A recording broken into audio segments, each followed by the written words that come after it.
Well, hello everybody. Welcome to the latest Monday Miniatures Ramble with me, Takiyan. It's Monday the 6th of June 2016. Actually, Sweden's national holiday for some reason. Well, I know the reason. A few people do. We're not a very patriotic people, and this whole thing of having a national day is very new. They made it up just a few years ago, so we kind of look at it with a bit of skepticism.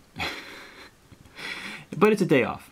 Anyway, I finished an unusual number of models. Not unusual considering how skeptical I was about getting anything finished. But I managed to spend a lot of time on Friday and Sunday painting. So, what did we get done? A lot of Malifaux. These three Ronin, for example, got done.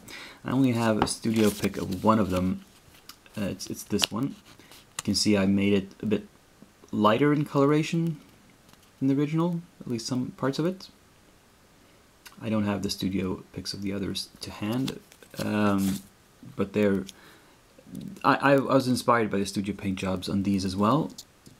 I didn't... The studio paint job on this one had a lot of freehand little decorations, but I'm not good at that.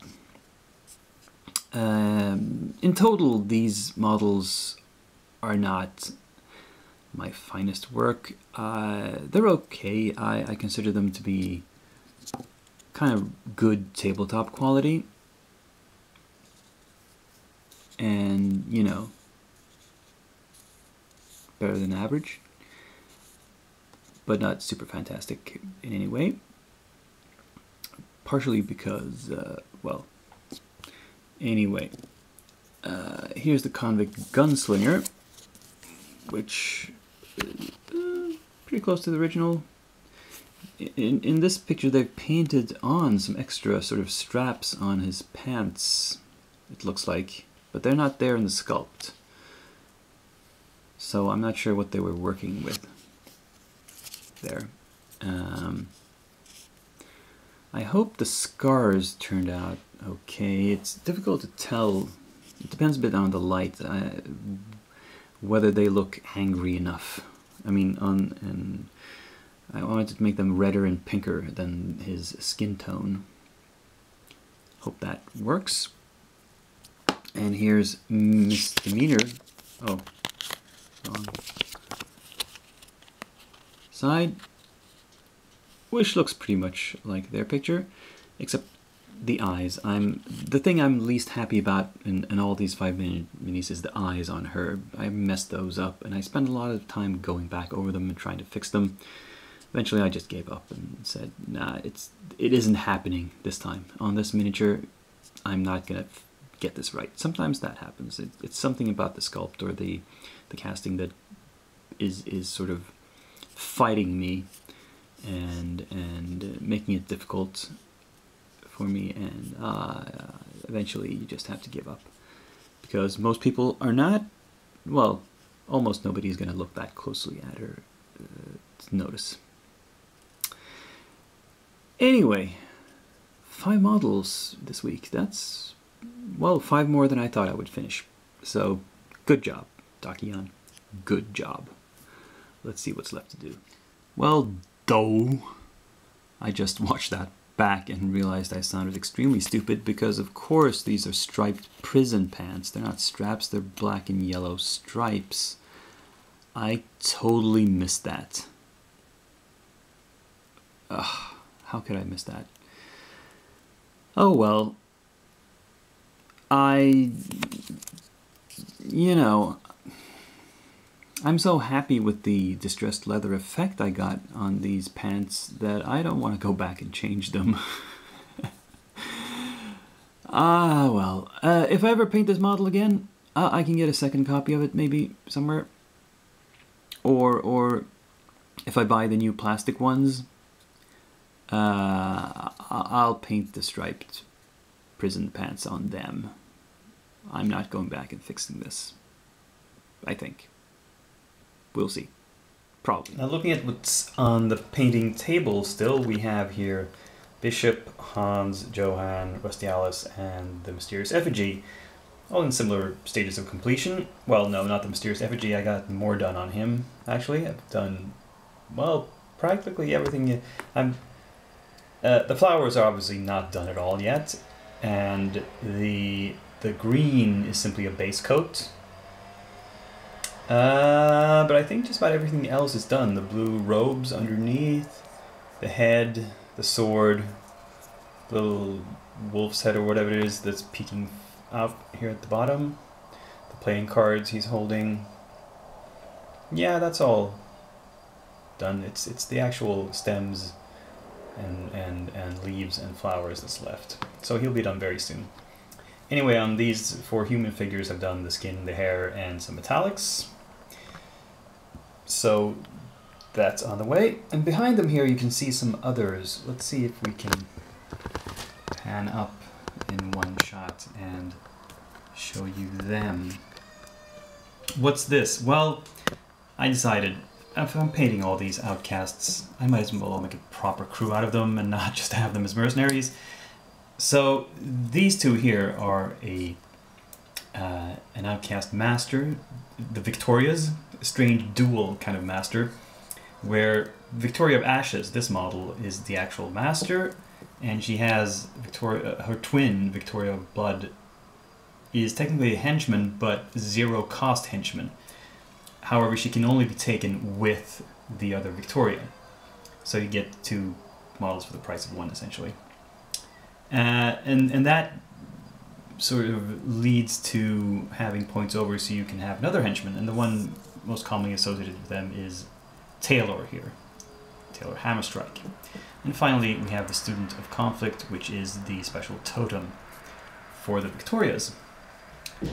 And as you can see, they've simply been primed, and I've done different kinds of basis, sort of cobblestone strip basis for them. I don't know if you can tell because I've base coated those in a very dark gray. I'm gonna dry brush them up. And yeah, hopefully we'll see a lot of these miniatures completed by next week. Next up for the Outcasts will be a couple of oddball characters. Well, Killjoy isn't really an oddball in the sense that he's uncommon or anything. He's one of the most often played Outcasts because he's so freaking overpowered. Everybody recruits him to... I've faced him a couple of times and gone, oh my god, what the heck is this monster? But he's one of the few Outcasts that I have that's not human or human-sized. He's on a 50 mil base. Interestingly, even though he's so big, he's actually a one-piece miniature in his metal form. I think the plastic kit's more complex. Anyway, this is a very powerful model that I want to make use of. The other thing I have here is perhaps more odd. This is the old metal sculpt of Misaki.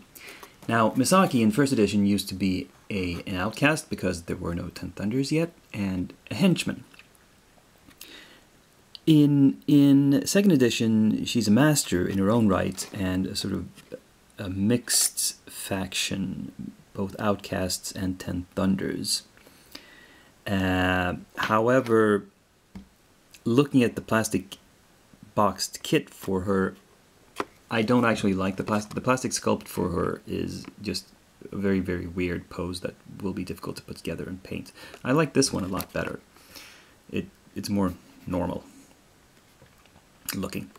So, you know, even if I eventually do buy the plastic kit for her just to get those other models in it, I'm probably going to still use this as the master, and I'll run her as an outcast, not as 10 Thunders, because I have not invested in buying any other 10 Thunders models.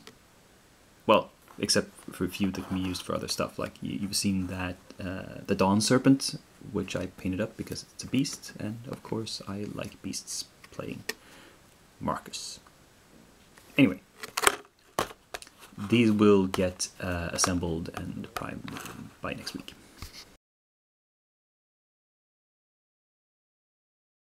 And for my show and tell this week, I've received the items I played for on a Kickstarter from a company called Worlds Within, who make fantasy trees, trees for use in miniature gaming. This doesn't look much like a tree, you say. Well, you're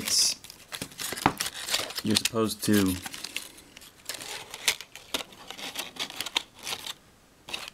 like this. It's a it's like it can fold flat, but it can also pop out like this. And let's see there, if everything is in shape. It looks kind of abstract, not much like a tree. Why is it made this way? Well, it's for use with miniatures. It's so you can place a guy here who has climbed up into the tree branches and is, you know, using it as a sniping spot. You can even stand somebody almost up here on the top, as that's kind of precarious, but oops, yeah, see what I mean. Or somebody can be hiding in among the foliage here, down there. So this, you know, and this should be like, wait a minute, yeah, it should be between these. Pardon me, I didn't think this out in advance, but yeah, they're supposed to lock in place a little bit better. Yeah.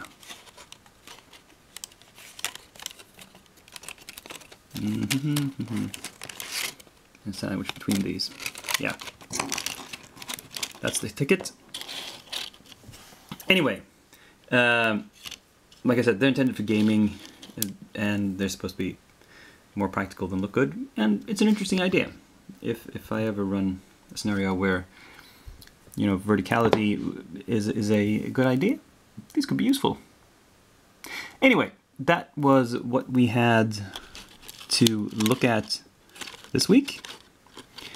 As I've perhaps indicated on a few occasions, next week is probably going to be easier for me in terms of having more time to paint.